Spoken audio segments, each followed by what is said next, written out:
lost to ignorance and confusion, 3 men arose from humble beginnings with a message of wisdom and hope for their troubled times.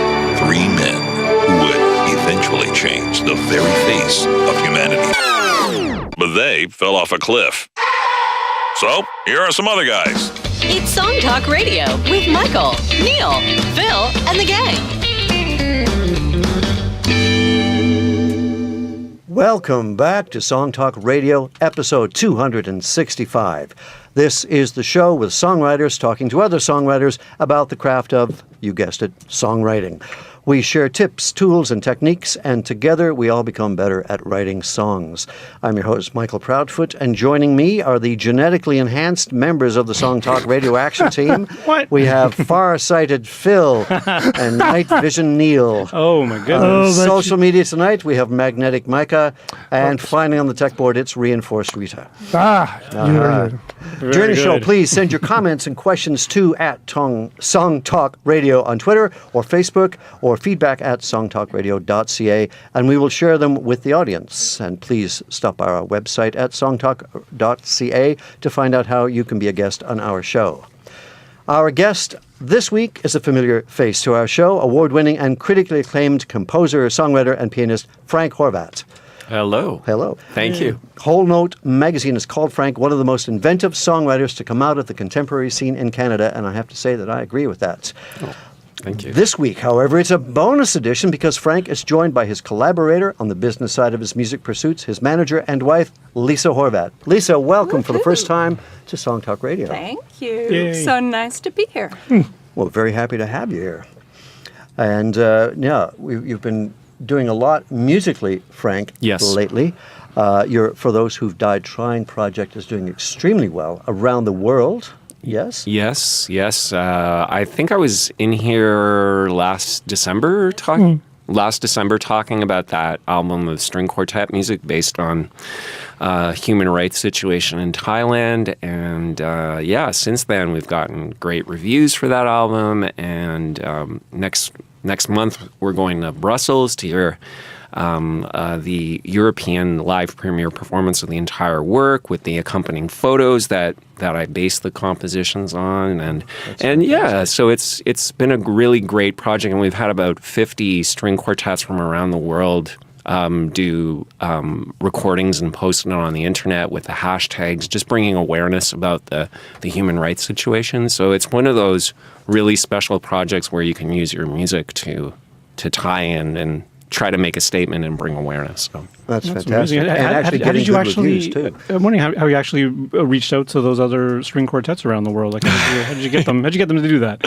Lots of emailing. Lots of emailing. And it was really cool. It's been cool because we've had like student string quartets get excited to do it, and then we've had some really well-known names in the classical music world do it, specifically the Juilliard String Quartet. That's been around since the 1940s. Wow. That's like, they're like Grammy honorary lifetime members, yada, yada, yada, for their decades of work and stuff. And they did a recording of it. It's amazing. And we reached out to a lot of other well-known ones, and they actually got back to me. Like in the world of music, anybody in this room who obviously we know what it's like to hustle and have to pitch and that kind of thing. And you're often, emailing or trying to call or get in touch with really well-known people and that kind of thing. And more often than not, they don't get back to you.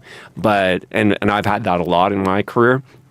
But for this particular project, when I've reached out to, some really well-known string quartets, and I'm getting emails back from them, and that's really cool. When you get an email reply rejection is a lot better than no reply at all.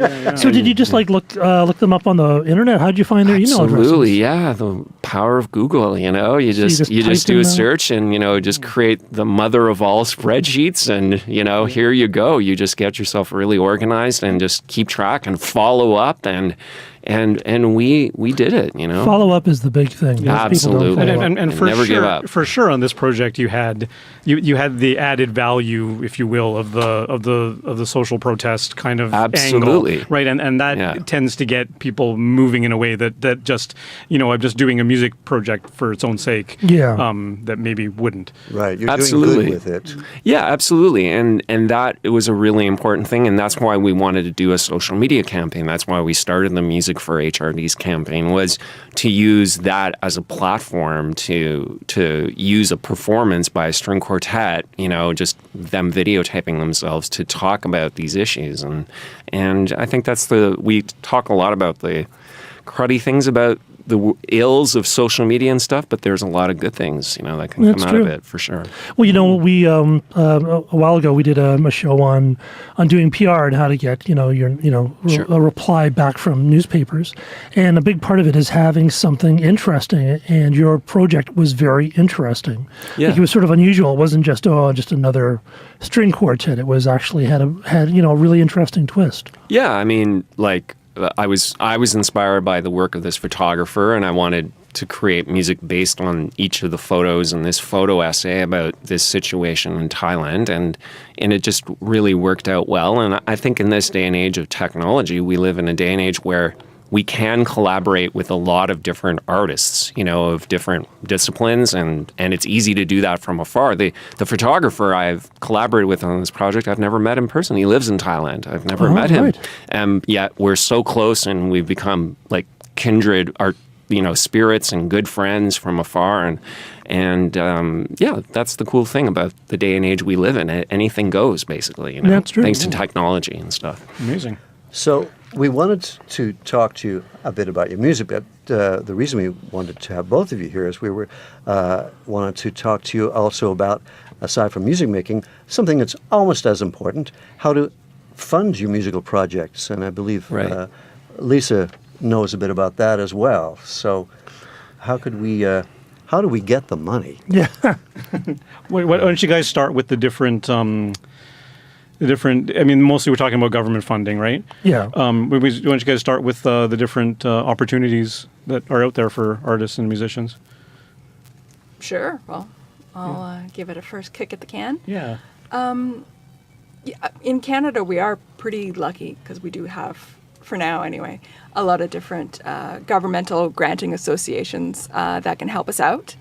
One, which is probably a lot of your listeners may have already heard, is called Factor.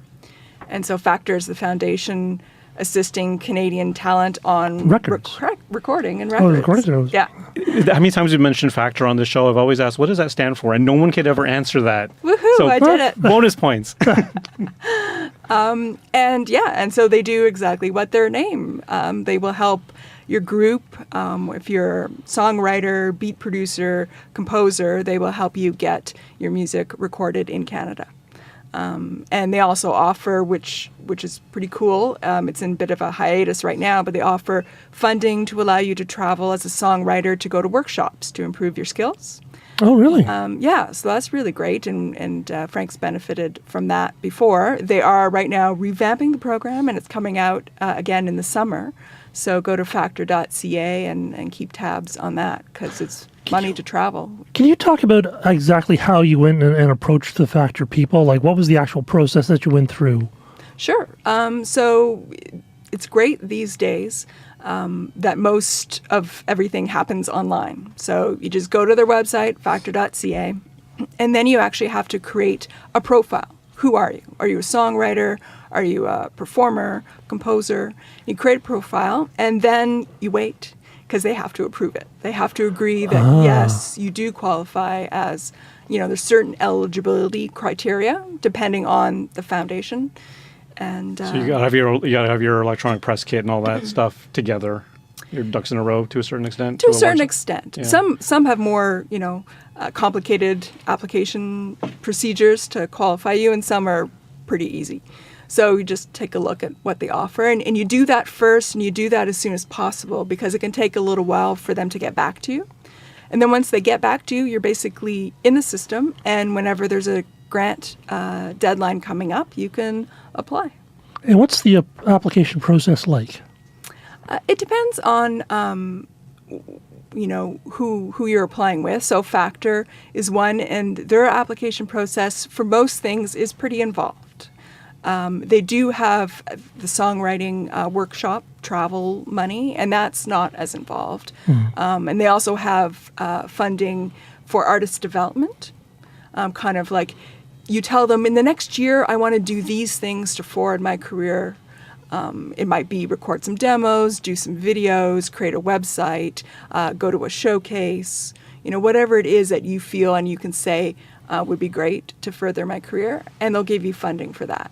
Again, not too involved. If you do want to record a full-length album, it takes a bit more work to get that money, but if you do get that money, they're really supportive. Because I got a Factor grant, many years ago, long ago. And it was a third and a third and a third. So they would fund a third of your recording. What is there a kind of limitation to what they have now, or how does that work? Yeah, these days it's 75%. 75%? Yeah. So they will give you a max of $10,000 to record an album, and you have to spend 25% more. So you have to spend $13,333, just to be exact. And so and that money you could get from another granting organization could cover that cost. Wow. So like, how long did the whole process take? So you put your application in. Is it like a year, or is it 6 months, or? Great question. It depends on again who you're applying to. Factor is not too bad. It's around 3 months that it takes for them to get back to you. Most it takes about 4 months. And some, like the SOCAN Foundation, can be pretty quick. So when you say get back to you, does that mean reply to your application or give you the money? Reply to your application if you've been denied or accepted. Oh, I see. Okay. And then most of them are pretty quick after that at giving you the funds. Depending how big the grant is, they might only give you 50% up front. Depends. And then, as far as I understand it, they keep. Well, you have to keep very close track of your expenditures and things like that, because they want to make sure that you're spending the money on the right things. And like you say, you have to spend that at 25% extra. So they want to see all those. You got to save your receipts, basically, right? Yes, definitely for Factor. Yeah. They're the most picky as far as keeping track of your budget and your receipts and having proper invoices and expending the expenses on very particular things. So with any of the granting associations, you really have to read their guidelines first, so you kind of know exactly what's expected of you. So I imagine that means with Factor grant, you have to sort of have a budget already done up. So I guess you'd have to do like research into where you're going to be recording and that kind of thing. So Factor these days actually is pretty cool about that.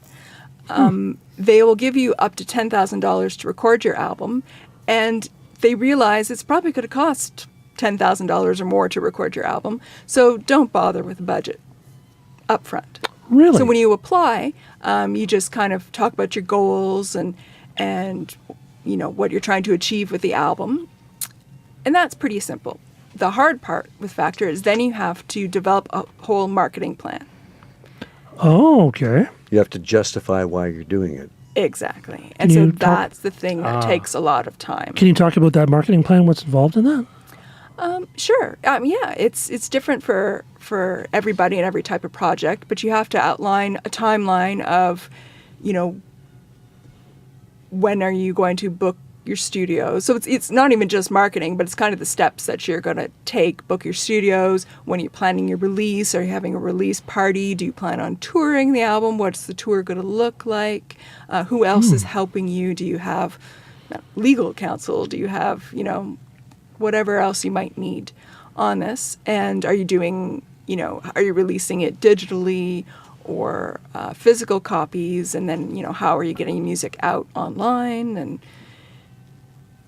whatever you can think that you might do. Are you doing a postering campaign? Are you, do you have a e-newsletter that you're going to email everyone and let them know, about the release? Or you could have a crowdfunding campaign to, get people excited about your album before it comes out. Or all these Right. things.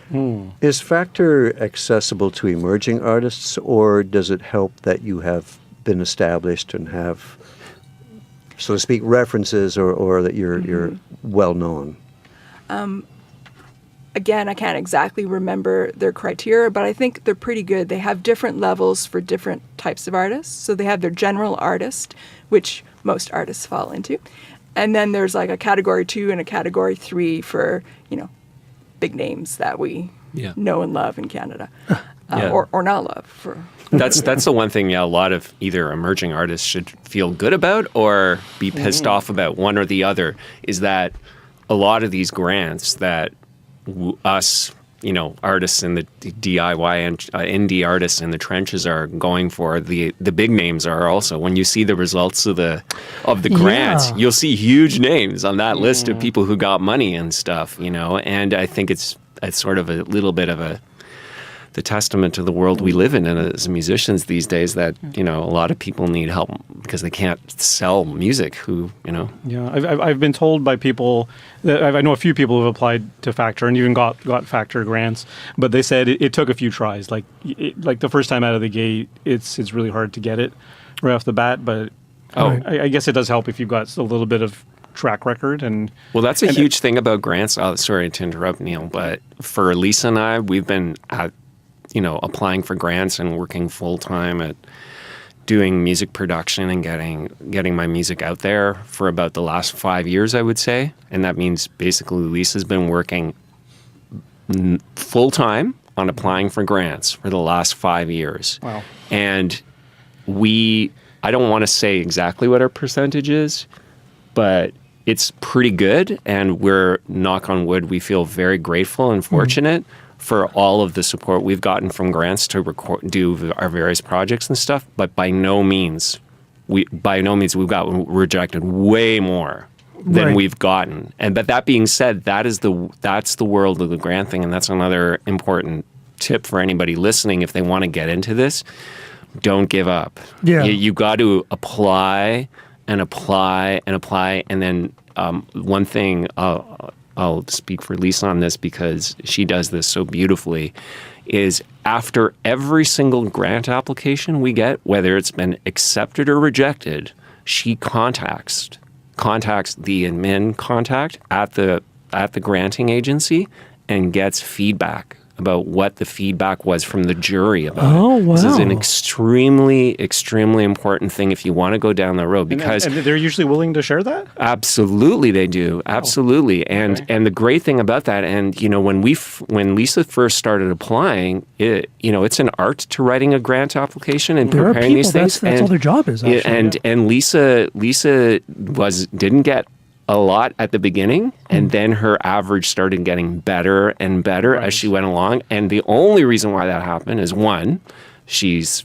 hardworking and she put a lot of heart and soul into it, but she also had thick skin and was willing to call them up and say, okay, well, what did they not like about her application? She made notes, and then the next time she did the application, made it, and lo and behold, all of a sudden you start getting the grant application. So it's like, do your due diligence and keep at it and persevere. What a great tip. And getting the feedback is really important for many reasons, but every granting association is looking for something different. And even though they tell you what they're looking for on paper, not till you get, especially if you apply for the same project to different granting associations, and then you get feedback, and all their feedback is very different, and you start to understand, they really want to see this, and these other people really are looking more, like Factor really is looking a little more, I don't want to put words in their mouth, but for saleable music.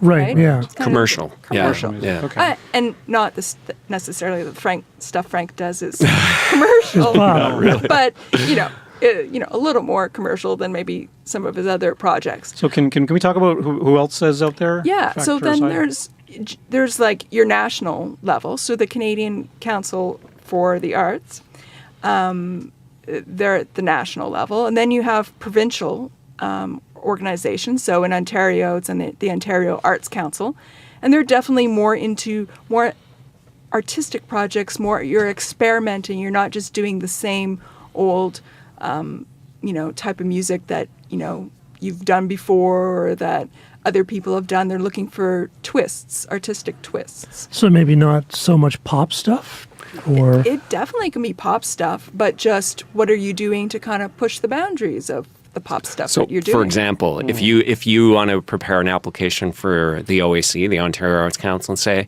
I want to make an album where I'm going to write 12 songs, I'm going to sing them, play acoustic guitar, and every song is going to have 3 chords. You know, that's probably not going to cut it because that has been done a million times, Yeah. right? But if you're planning to present that in a different way to audiences throughout Ontario, and you talk about that in something, I don't know what creative way, you know, The chords are randomly generated. Or no. The chords are too diminished and one augmented. Well, no, not even musically, but it can be like, okay, who are you collaborating with us on the project? Right. You know, I'm a singer-songwriter writing three chord guitar songs, but I'm collaborating with the DJ.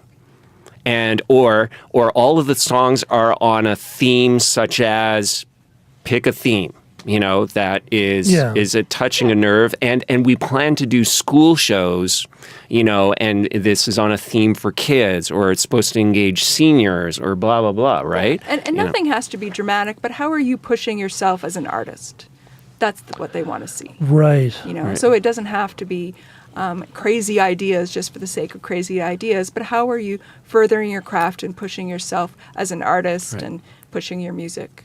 I like crazy ideas. though. Artistic validity Go for to it. crazy ideas, people. Don't let her tell you that. Not to do crazy. Be crazy.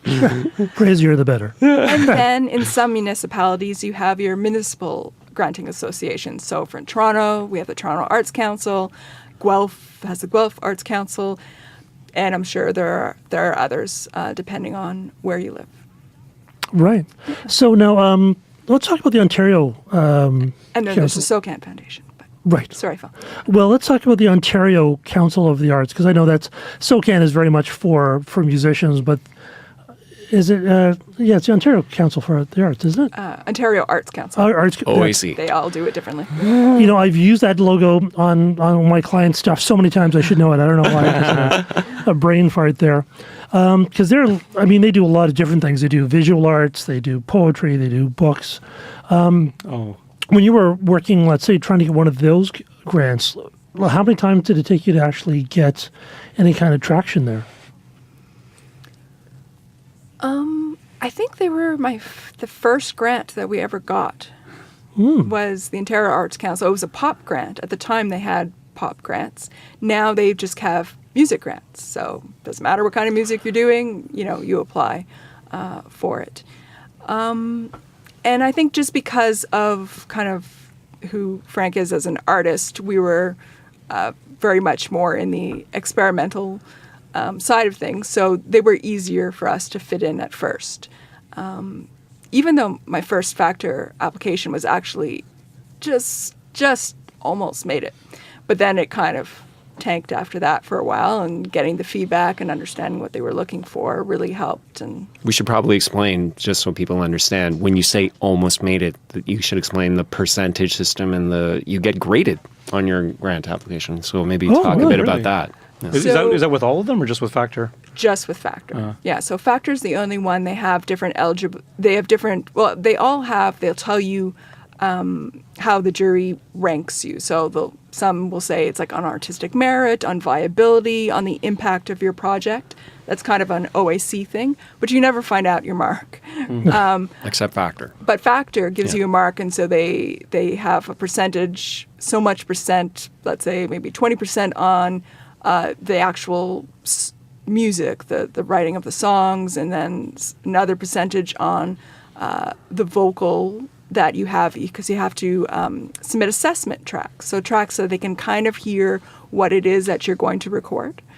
And then they'll have other, again, on your marketing plan, they'll give you, that's 25% of your mark, and Factor is your marketing plan. So that's why it's pretty important. Do you remember how long it took you to actually do a Factor application? I can't remember, but it is always hardest the first time around. Because once you have a marketing plan template and you get some feedback on it, then you can just adjust it per project, and every time you do it, you make it a little better. But the first time around, it's going to take days or a good week, maybe. Depends. Yeah.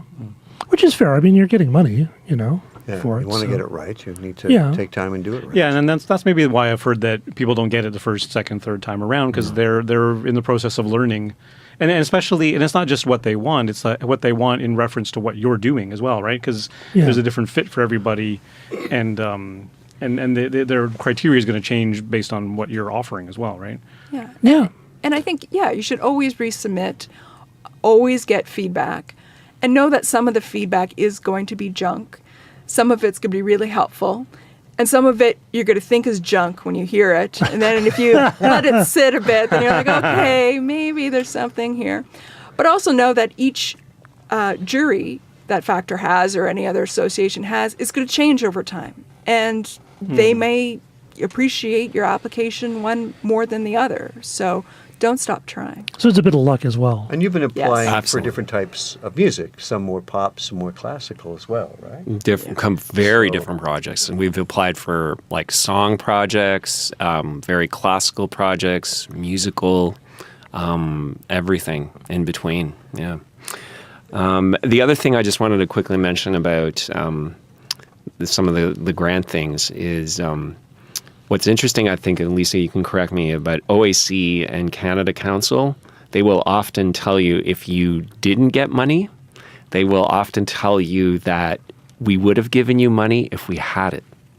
Is that true? Am I saying that right? I remember you telling me that situation before. Yeah, I think it's only the Canada Council that, off the top of my head, that does that. They will say the jury recommended your project, but there was 20 recommendations and we can only fund 10. So because it is a government subsidized thing, and they only That's have true. so much of a budget and stuff. Right. And sometimes, and also when you get the rejection letter, they will often tell you, and this is again either Yeah, how like do you you're doing feel a great about that? you're doing a great job, like keep trying, or it's disparaging, like how am I ever going to cut through this? But they'll send you a letter saying we had like 500 applications and we only had money to fund 40 or something like that. And unfortunately you weren't one of the 40 and stuff, So, it's one of those things that you just keep plugging away.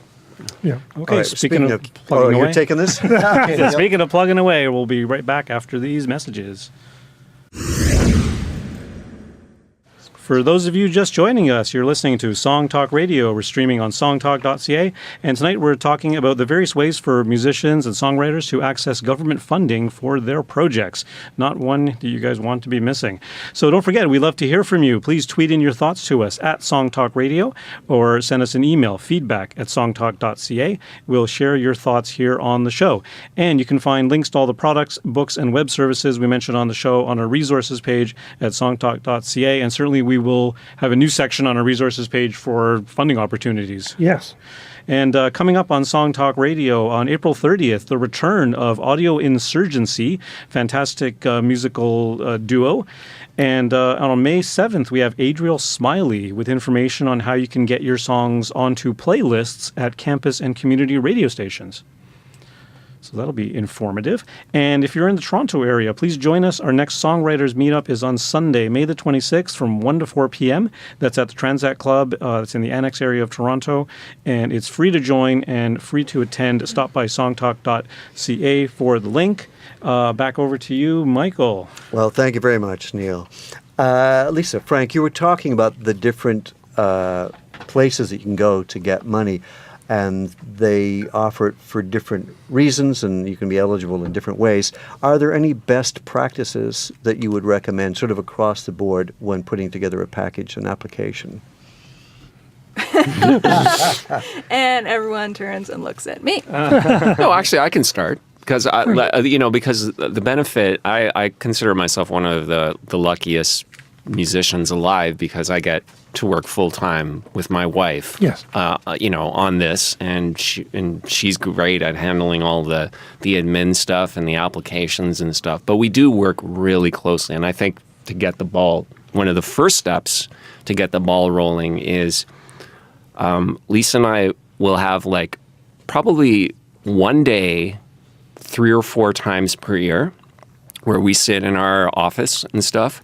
And she has beautifully collected every single deadline on a spreadsheet for every single, grant application, and updated it for that particular year or that next quarter coming up. And then we just sit there and we strategize. And we are like, okay, these are the types of grants. We look at the criteria for the grant. You can do this, you can do that. What kind of projects are we currently thinking about? What kind of projects have we discussed we always wanted to do? Can it fit into this? Can we tweak it? We'll talk both from the strategic side of trying to get your project funded, but we also just talk about the creative side. What would be motivating for me to compose? What would be motivating for us to work together to bring to this world? So the first tip, of course, would be organization and creating a game plan for yourself of what project or projects do you have coming up? Because you can have multiple grants in different stages with the different organizations. You don't just have to be going after the one thing. If you're I want to make an album, that's my only dream in life, good for you. That's awesome. But if you have a dream of, I want to make my solo album, but I've got a band and, we've got this thing, we've got a side project, and then I've got a friend who's a harp player and we always said we wanted to do something together, just think of all of your projects and get that out there. I know, Michael, you and I talked about the power or lack thereof of brainstorming before,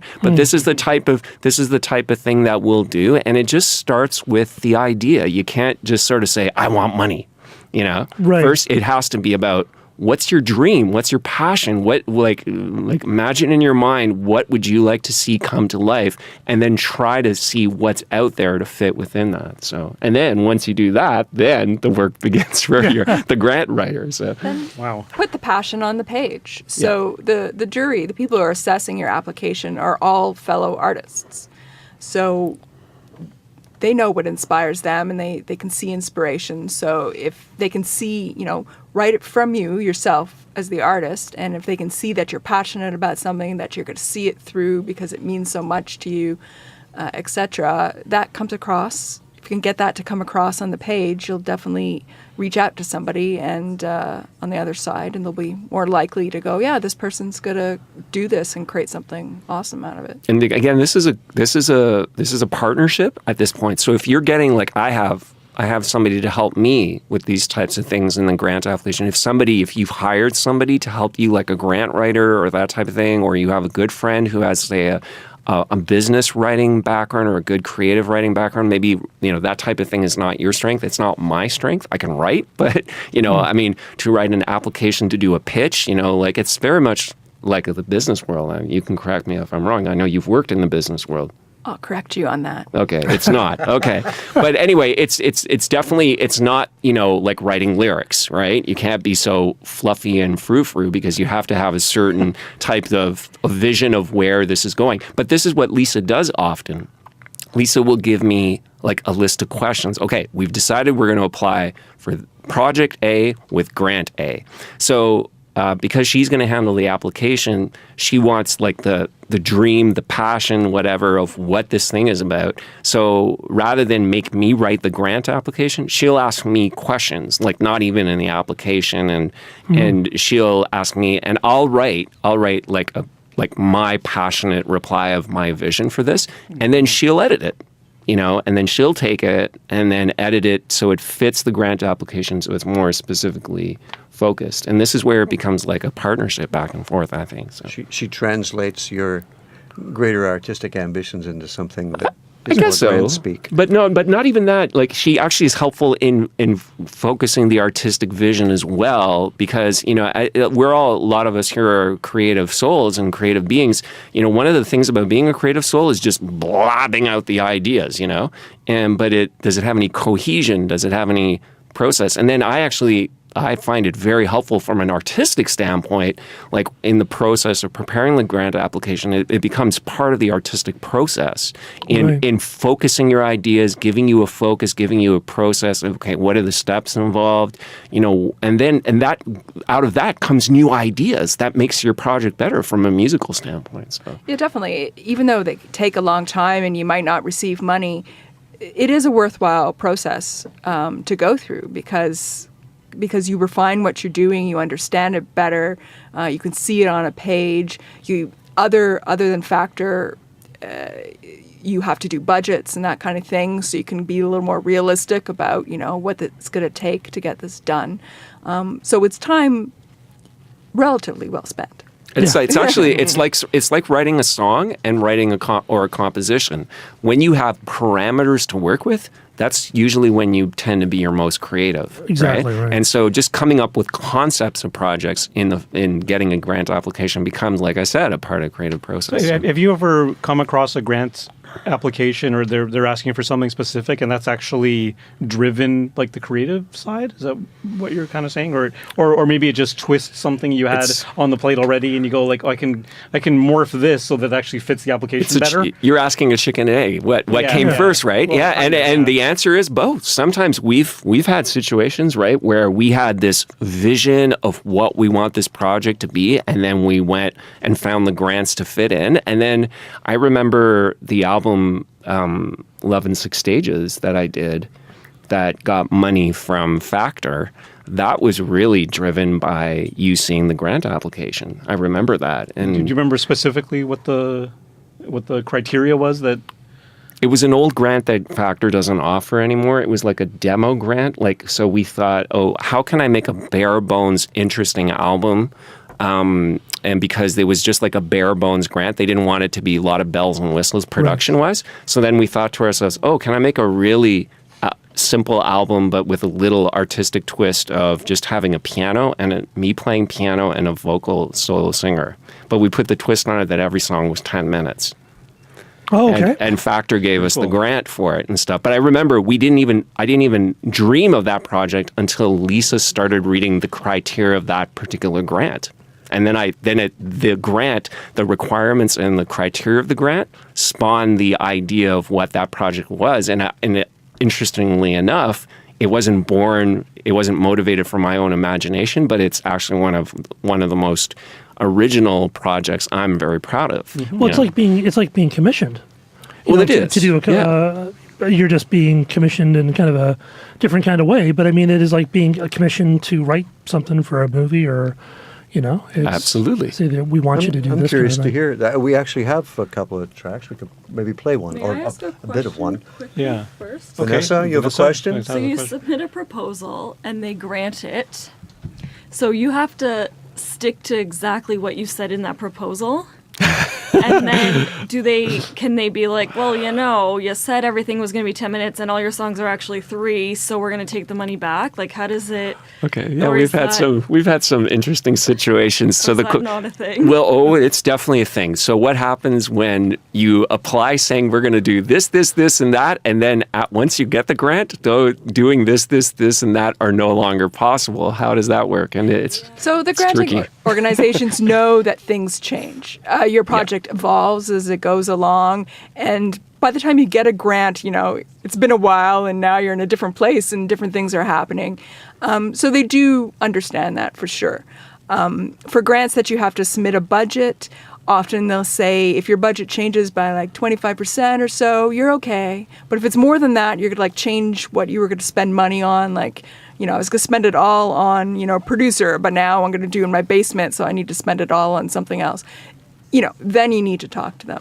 And they're usually pretty good with that stuff. We did run into an issue where we were going to record Frank's string quartet we talked about earlier with a Canadian string quartet. And that didn't become viable after a while, by the time, because this project had been going on for a while, that we needed to get a quartet from New York. And we had a couple of granting organizations that we had to contact with that. Because they already gave us money. Is Factor big on that? Like if you're going to work with producers and things, they prefer them to be Canadian? That's a good question. Yeah, for the most part, they want you to spend your money in Canada or with Canadians abroad. They will make some exceptions. You can talk to them. It's better to talk to them before you do the application. But in general, and same thing if you get money from the Ontario Arts Council. Same thing, but Ontario-based. Right. We've had situations before, let's just say it this way without getting into too much detail. We've been in some situations before where Lisa applied for the grant with this criteria. We got the money. Things changed. And then she had to ask, and we waited with bated breath to just pray that they would accept our explanation of the thing. And thankfully, we've never been in a situation where that's happened, but we have heard of it, that it does happen. So if you can get your whole plan is set as much in stone where it's not going to be too wishy-washy, that is definitely a good plan. Another thing that we've often asked for changes, by the way, is deadlines. You have to provide timelines, and this has happened to us before. Like, you say, I'm in the grant, I'm going to release my album, May 2020. But for reasons beyond your control, you can't do anymore. Well, you said in the grant you were, so then you have to ask permission and you have to explain to them why you can. And most of the time they do give you an extension. It's all in the guidelines of how long you can take to do your project. But the best thing is once you get the grant and you're like, okay, I'm going to do this project now, woohoo. Think about it some more. And before you start spending money, is a great time to go, well, no, I really want to change a lot of things. So you contact them before you spend the money. Well, it's good to know that it's not super, super rigid. That No. there is some wiggle just in case. Yeah, because there's They realize you're situations out of your artists, control. right? Exactly. We're dealing with artists here. Yeah. And often you're dealing with collaborators, like, okay, you live in a town and you are going to work in that studio and the studio closed.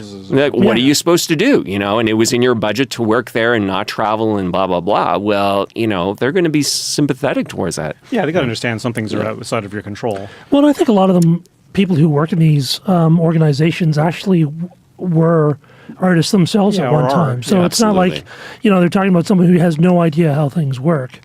And there's something to be said about like good old fashioned be a nice person skills. Right. Lisa has done, she's a nice person. I'm not just saying that because she's my wife. She's a very nice person. She's a very considerate person. She calls up the people and she has a nice conversation, and these people they're like primarily government employees. Right. They're pushing a lot of paper, they're processing a lot of application, and basically their job is to administer trying to get the money into the hands of really desperate musicians. So you can suspect that the types of phone calls that maybe they get once in a while of, and there's something to be said about being nice and being considerate. And like I've heard her talk about, people's vacations on the phone, talking to people that work in a granting agency, and be a good person, and good things will happen to you if you treat people with respect and dignity and treat them like human beings, not just like, what can they get me? That's so true. Well, I mean, the music industry, everyone's always said the music industry is a people industry. It is. And you have to know people, and you have to develop good relationships with people. Absolutely. And the people on the other end of the phone, they're people, and they want to help you, and they may not be able to help you because, maybe it was your first time doing a grant and your grant wasn't very good.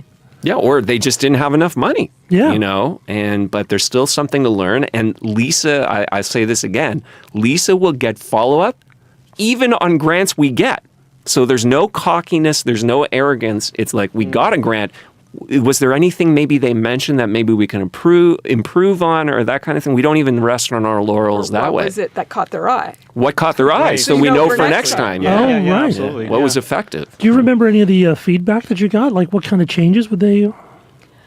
Well, I've definitely had you're using too much marketing speak. So that being my background before, and especially even with, organizations such as Factor who want the success of your album, using big marketing terms sometimes does not go your way. Talking about the brand, your brand as an artist, don't do that. They don't like that. Yeah. Really? So you can talk about your brand, but not using the word brand, just talking about who you are as an artist. And that's even with Factor, which is more commercial? Yeah. Because again, it is artists reading, your work. That's true. So they want to feel like you're a person like them, and, you're another artist. They want to be able to connect to you. So being too businessy and all that isn't going to get you very far. Wow, that's a great tip. I would have expected the exact opposite. Something that I'll just quickly chime in just on a different topic, but another good tip on this is that if you have a big project in mind, and you've applied for a grant and you got a grant, but you didn't get enough money, often we'll apply for a grant. Lisa will apply for X amount of dollars for a grant and ask for that. But because they're short on funds, they'll often give you just a percentage of what you asked for, and therefore you don't have the rest. So in the past, we've run crowdfunding campaigns to make up the difference of what was a shortfall. But we've also applied for other grants for the same project to put the project over the top. Do you tell them that you're... And that's what the tip I was going to ask you. Now, you might on the top of your thing think that, oh, if I got grant from grant agency A and I tell grant agency B that grant agency A gave me money, maybe they'll think, oh, well, now we're not going to give them money because they already got money. Complete opposite attitude. Why? Because grant agency B thinks, oh, well, if grant agency A gave them money, this must be a pretty good project, and it all of a sudden gives you more validity. So Lisa always talks about in a grant, like for the same project to another granting agency, she will talk about the fact that this already got funding, and that usually works, believe it or not. I've gotten, like, for example, the string quartet project, I was very lucky to get multiple grants on that. I'm working on an album right now that got both Factor and OAC, right?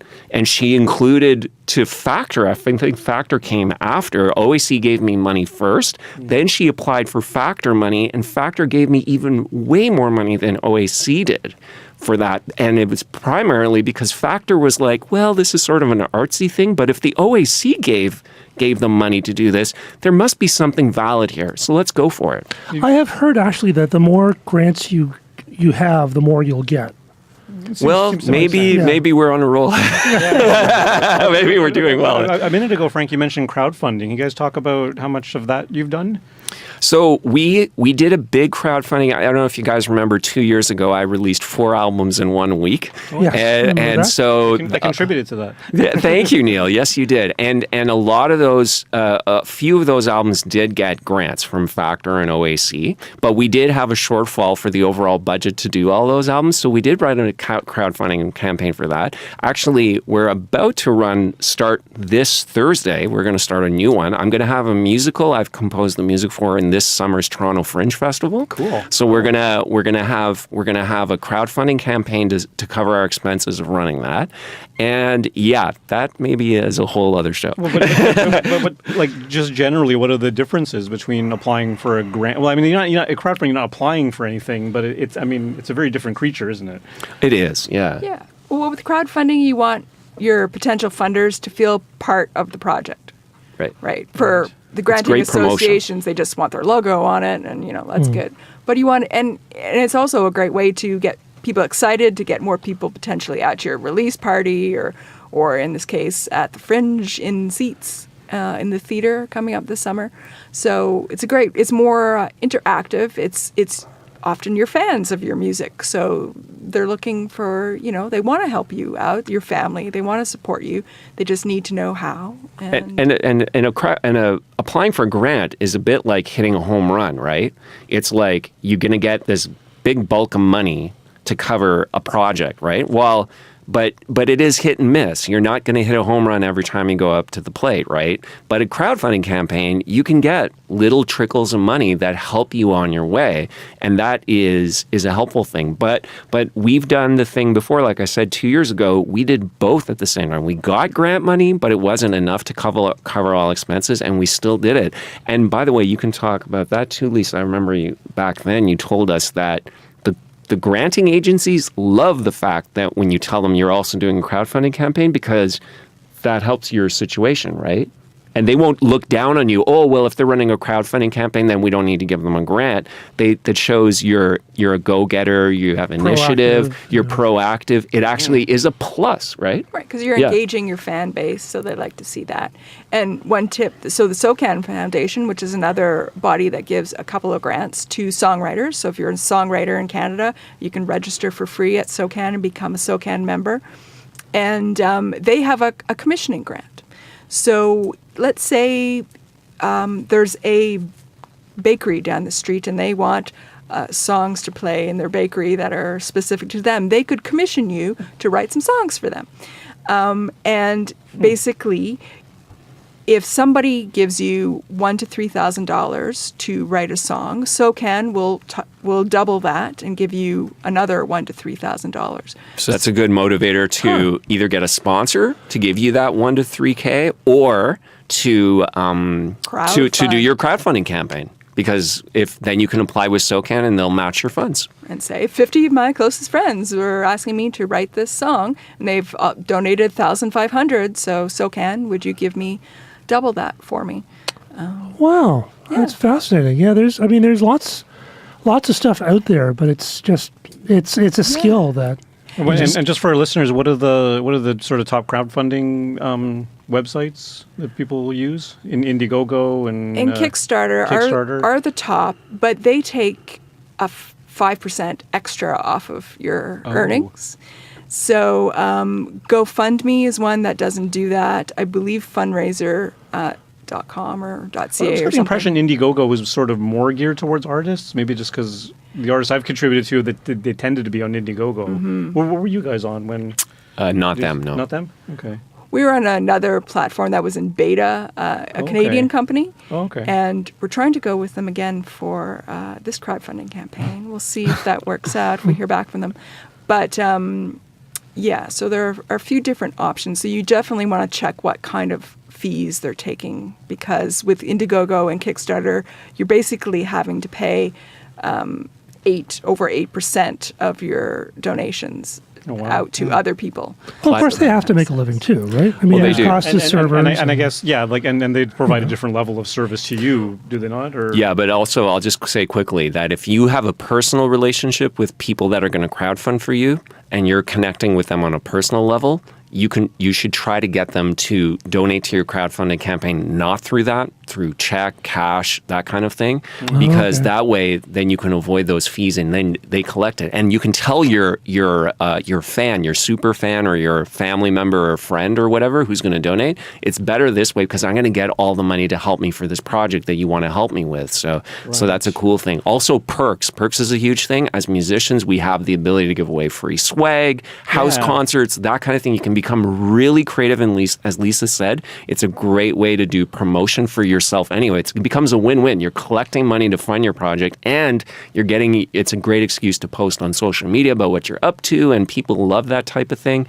But check out the platforms for that, because we ran into a situation where certain platforms will not allow you to show the perks on their platform and stuff. Oh, really? Oh, really? Yeah. That's dumb. Oh. Yeah. I remember there was one artist, I think it was Melanie Peterson, it was her boyfriend makes a really smashing homemade hummus. So one of the perks was get a jar of hummus. Absolutely. I've done some weird ones before too, yeah. And I would also say with the granting associations, look at their site, look what kind of grants they have, because there are some more unusual ones. Like the Toronto Arts Council has grants for doing things in parks in Toronto or doing things in libraries. And there's other kind of special grants. So there's something that might really fit with you as an artist. And and also Ontario Arts Council, like anybody listening who's not in Toronto and you're like, well, I live in Thunder Bay or North Bay or Petawawa or whatever. Right. The Ontario Arts Council loves you. Yes, they that's true. Have to have so much of their funding divvied up to people in different parts of the province, not just people who live in the big cities, visible minorities, Aboriginal people. This is all huge things that you can get funding for if that's something that's you have a passion for. And especially like all across Canada, because the absolutely funding, we have to be inclusive. Yeah, because Heather works for a national foundation, and they have to. They're always worried about getting representation from all over the Canada. So rightfully so. I mean, this is tax money that's being used to promote Canadian arts and culture. It's only right that it represents everything that's going on in our country. So yeah, it makes sense that the people getting funding are representing these communities and groups. Yeah. So there's so many options out there. I just start with a couple because it's way overwhelming. But we talked about recording grants and grants to write your songs, creation grants. There's also touring grants, and if you want to go showcase somewhere, there's money to help you do that as well. And professional development, if you want to attend workshops or conferences, and artist residencies. You can do a Google search on those all around the world. And if you get accepted to one, there could be grants to get you there as well, so you can create away from home. We're going to California this summer because of that. Nice. Wow, 3 that's weeks. amazing. 3 weeks. I'll be writing new music in California because of that. So. Amazing. Oh, tough gig. I know. Frank Horvat, Oh my there's God. the Beach Boys. Yeah. Thank you both for coming in. There's Thank you, so sir. much Thank you. information. That's amazing That, information. that's great. I think they'll be very useful to everyone listening. I'm sorry to say, however, that that's all the time we have The for this band's show. in- We'll have to have you back again, and you'll be here more often than Blair. Frank. But I am the Steve Martin, like Steve Martin on Saturday Night Live. I'm like that for Song Talk Radio. Yeah. I love that. Right on. Yeah. So thank you, Lisa. Thank you, Frank. You're welcome. And before we go, how can our listeners hear more of your music, Frank? FrankHorvat.com. Excellent. Yeah, I'm Easy everywhere peasy. on the internet, whether you like it or not. So, to everyone out there, please send us your impressions of our show via Twitter at Songtalk Radio, via email at feedback@songtalk.ca, Facebook and YouTube at Songtalk Radio, or stop by the site at songtalk.ca. Subscribe today to the Songtalk Radio podcast on Apple Podcasts, Google Play, Stitcher.com, Spotify, or Podcast Addict. And don't forget to sign up for our free newsletter at songtalk.ca. You can find links to all our products, books, web services, and a lot of what we talked about this evening at Songtalk Radio on our resources page at songtalk.ca. If you are in the Toronto area, please join us at our next Songwriters Meetup, which is May 26th from 1 to 4 at the Transact Club. It's free to join up on meetup.com and free to attend the meetup. So It was a great one last week. Yes, it was Awesome. really good last week. So stop by songtalk.ca for the link to the Songwriters Meetup. Thank you to Micah on social media and on the tech board thingy with all the buttons and the lights. Rita, you're Thank doing you, Rita. great. Thank you. Hey. And most of all, we'd like to thank you, the listener. Thank you again. And so you can follow Neil at NeilModi.com. Phil. We can follow you at The Phil Emery on Twitter. Vanessa. Are you out there? Sunny_Vanessa. Excellent. And Frank, we already know where to follow you. And Michael? And I prefer at this moment to not be followed. Paranoia is at its peak.